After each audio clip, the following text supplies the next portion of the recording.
श्री राम समर्थ। अक्टूबर 19। संस्कार करना ही कर्मों का मूल हेतु है।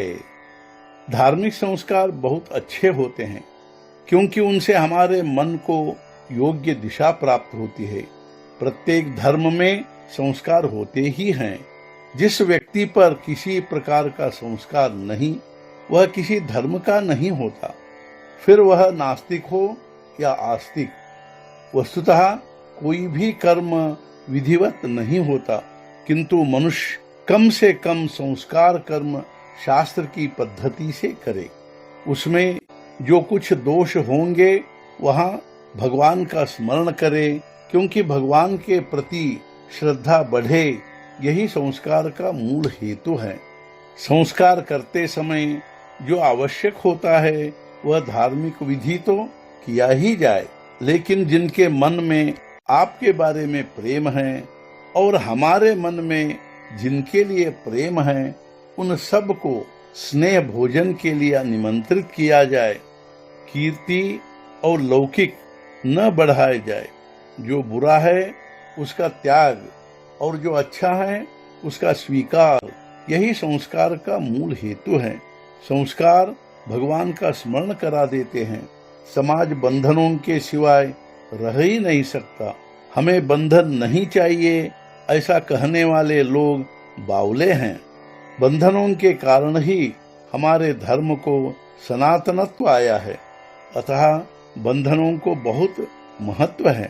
धर्म का कभी नाश नहीं होता, बंधनों का नाश होता है। आजकल बंधनों का नाश हो रहा है।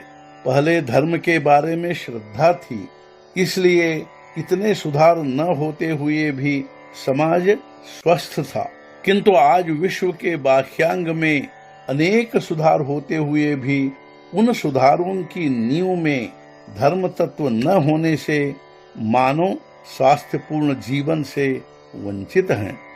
इन दिनों कुछ लोग ऐसा कहते हैं कि समाज में जैसा परिवर्तन होगा वैसे नीति नियमों में परिवर्तन करना चाहिए, किंतु अध्यात्म विद्या का मत ऐसा है कि नीति के नियम सदा के लिए होते हैं। उन नियमों में परिवर्तन न करते हुए मनुष्य को स्वयं बदलना चाहिए। किसी एक समाज की नींव बौद्धिक हो सकती है या पैसा भी हो सकती है, लेकिन जिस समाज की नींव धर्म है, उसी समाज को सच्चा संतोष प्राप्त होता है। वस्तुतः धर्म का अर्थ व्यवस्थित रहना है। धर्म हर एक वस्तु को संस्कार के माध्यम से सुंदर बनाता है, उसे व्यवस्थित रूप देकर पकड़ के रखता है। व्यवहार में जिसका उपयोग कर पाते हैं वही सच्चा वेदांत है, और जो परमार्थ के लिए उपयुक्त होता है वही सच्चा और योग्य व्यवहार है। यदि हम कहते भी हैं कि हमें भगवान चाहिए, तो भी हमें लगता है कि संसार बाधा बनता है। संसार बाधा क्यों बनता है? इसलिए कि संसार से हमारे स्वार्थ के संबंध हैं।